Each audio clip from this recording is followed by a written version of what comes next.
নামাজে টুপি পরা জরুরি কিনা এটা নিয়ে আমাদের সমাজে ইদানিং কিছু বিতর্ক দেখা দিয়েছে।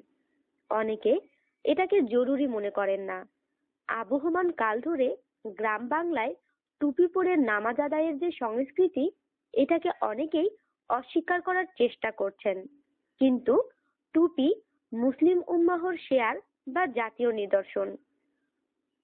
টুপি রাসূল করিম মুহাম্মদ সাল্লাল্লাহু আলাইহি ওয়াসাল্লাম, সাহাবায়ে কেরাম, তায়েবিন এবং তাবেঈনরা পড়েছেন এবং পরবর্তী সব যুগের মুসলমানরাই পড়েছেন।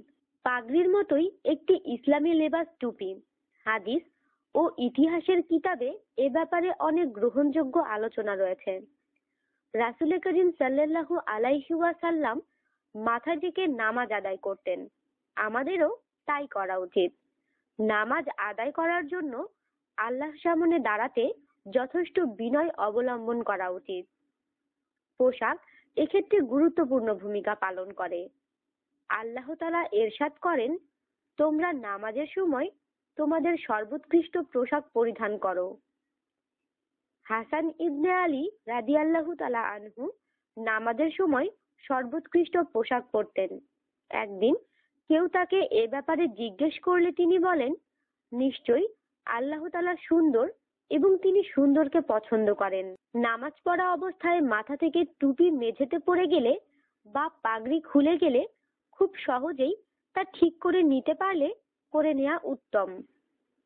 আমলে কাছিদের মতো খুব বেশি নড়াচড়ার প্রয়োজন হলে তখন নড়াচড়া না করে এ অবস্থায় নামাজ আদায় করে নেবে।